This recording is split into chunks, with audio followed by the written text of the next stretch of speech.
سلام.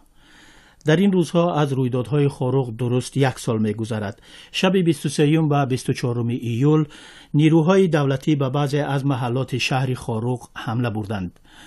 مقامات رسمی میگفتند که از قبل این عملیات تهیه شده بود و آنها محلی بود و باش این گروه ها را آموخته بودند و حمله دقیق به همان محلات انجام گرفت که این گروه ها قرار داشتند. تا کجا این ادعا درست است؟ آیا راه‌های دیگری حل بحران خاروق سال گذشته وجود داشت یا نه؟ ما برای گرفتن پاسخ به این سوال به استودیوی رادیو آزادی در دوشنبه سیف الله سفروف، تحلیلگر و معاون اولی رئیس پژوهشگاه استراتژی وابسته به ریاست جمهوری تاجیکستان و امنیت عبدالنظر، معاون رئیس حزب سوسیال دموکراتی تاجیکستان و تحلیلگر را دعوت کردیم و در خط تلفن از خاروق با ما بوی محمد، علی بخشوف روزنامه‌نگار و تحلیلگر پیوست هستند و من هم اینجا نور محمدی خالزاده در استودیوی شهر پراگ گردانندگی این برنامه را بر عهده دارم.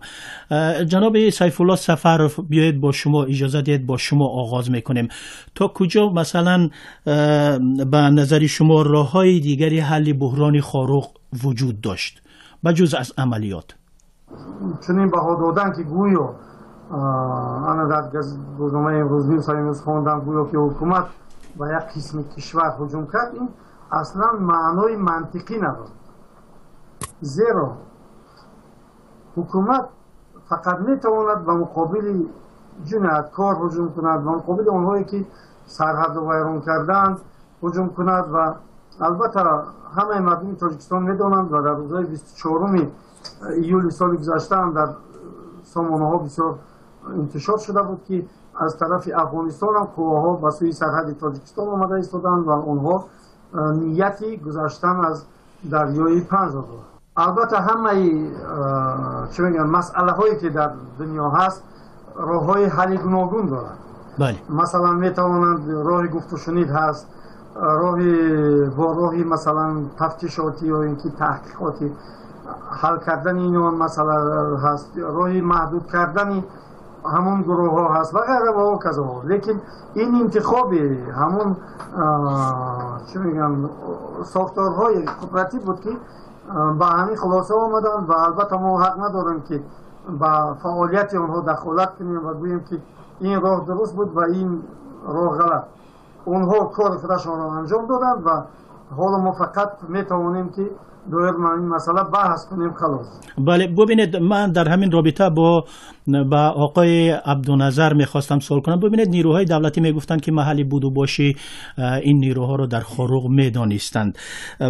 چرا اگر میدانستند این راهها را، چرا از راههای دیگر استفاده نکردند؟ یا شما فکر میکنید که کشتار ژنرال نظرف، عبدالله نظرف، نیروهای دولتی را به غضب آورد و اونها تصمیمشان را دیگر کردند و دست به عملیات نظامی زدند؟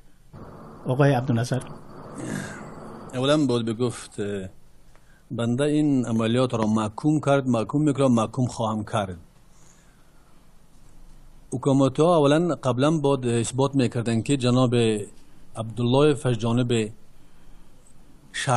باشندگان شهر خاروق کشته شد و یا که از جانب گروه های دیگری که میخواستند در بدخشان یک نزاع به وجود بیارند.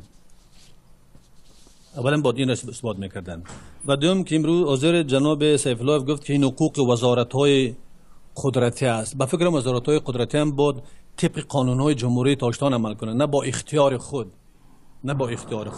و اون مردم را جنایتکار گفتن خیلی برمحل است. جنایتکار بودن و نبودن نا را سود اثبات میکند، نه سیف الله سفرزاده نه وزیرای قدرتی جمهوری تاجیکستان.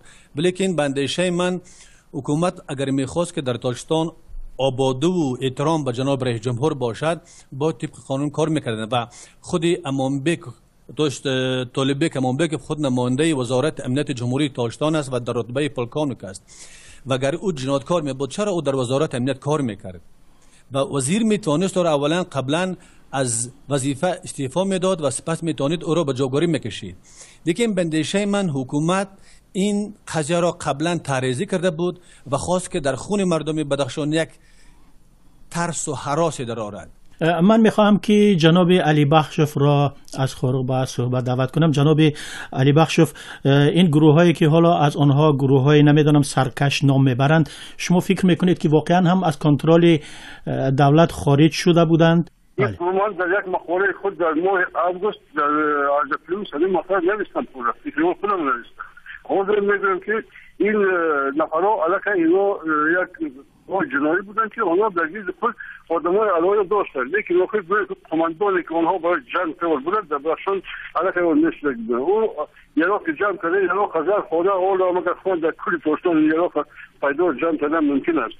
لیکن اون وقت مثل ما چشمدار بودیم که حاضر خود پروکراتور و سود و دیگر تشکیلات‌های داخلدار وزیر و دیگر قطعی گرفته یک باره مثلا سنجیده، اما کسی که گناهکار از این مثلا بود به جوابدهی میکشند، اما ما چشمدار من بودیم و وقتی قواها در اینجا داخل شده ما هم گمان کردیم که یک قوای معین میدوید و هم آدم‌ها رو کسی که برای کار که چیز بود گرفته اونا قطعی همه مثلا پرس و پرس میکنند. بله، ببینید بعضی از خوانندگان سامانه رادیوی آزادی هم در پایان مقاله هایی که راجع به این رویدادها به نشر میرسید میگفتند که از آن سوی مرز، یعنی از طرف افغانستان هم تهدیدی مرزی یا امنیتی وجود دارد و گویا جانبی دولت یکی از سبب‌های انجام دادن عملیات نظامی در خاروق گویا همین مسئله بود.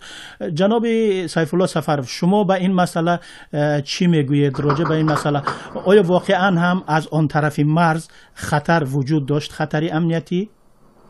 انا مرحمت همون روزنامه روز 24 یولی سال 2012 در همین جا نوشتن که из Афганистана в Таджикистан движется группа боевиков, которые намерены там поддержать командиров Горно-Бадахшанской автономной области. Об этом сообщили какой-то источник, близкий к таджикской оппозиции.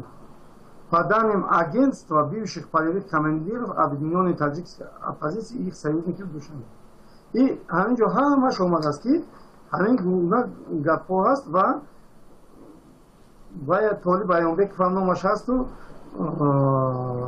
в настоящее время бывший полевой командир собирает силы для адекватный ответ войскам. عموما به نظر خودی شما آیا همین گونه خف از آن طرف مرز وجود داشت؟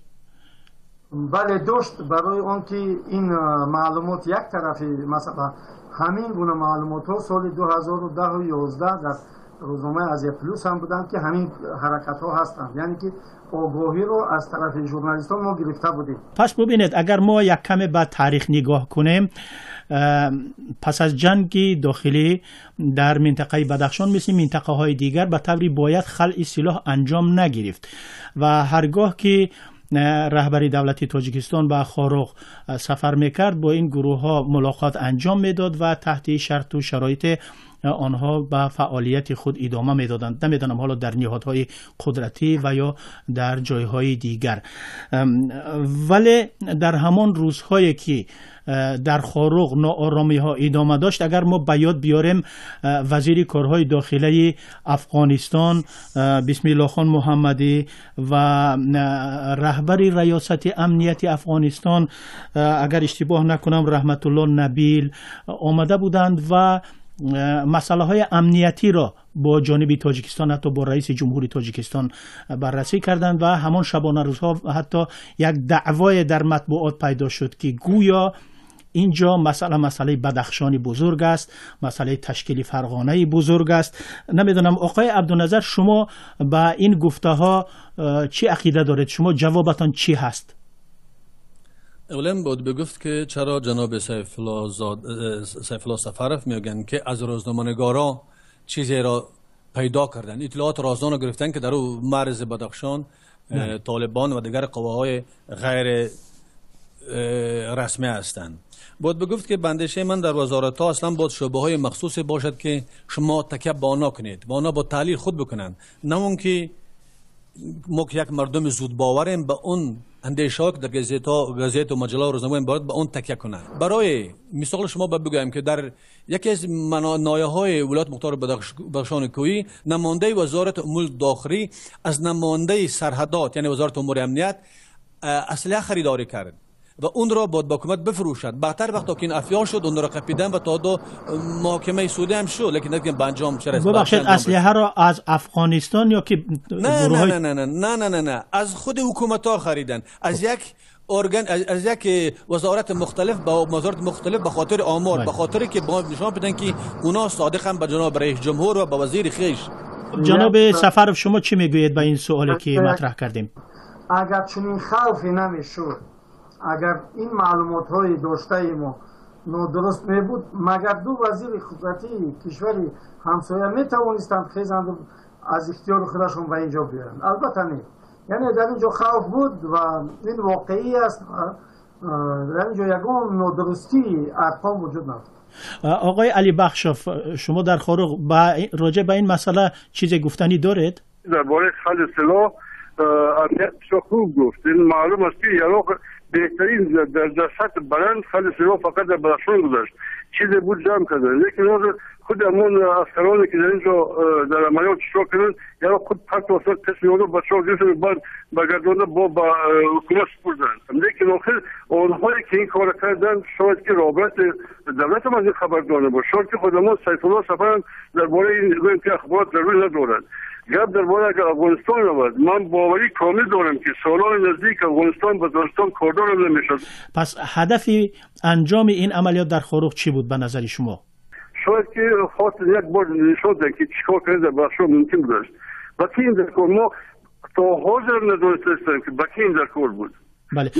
جناب امنیتی عبدالنظر شما چی میگویید؟ بدخشان هرگز یک عقیده سپاراتیستی ندارد، ولیکن مردم بدخشان تا اندازه از رهبریت جدید حکومت تاجیکستان کلا دلسرد شدند.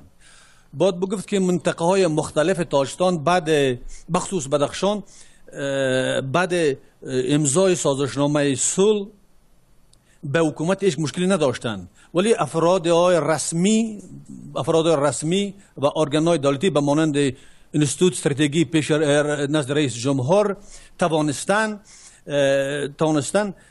تاجیکستان بدخشان را یک منطقه مخالفین به جناب رحمان و حکومت و سازمان دادند با چنین عملیات‌های نظامی خویششان. به نظر شما جناب امنیتی عبدالنظر چی باید کرد؟ چی برنامه‌های را حکومت و عموما جامعه شهروندی باید در این منطقه انجام دهد تا که این حادثه ها از خاطره مردم، از خاطره ساکنان زدوده شود، روحیه آنها به معیارهای معمولی برگردد؟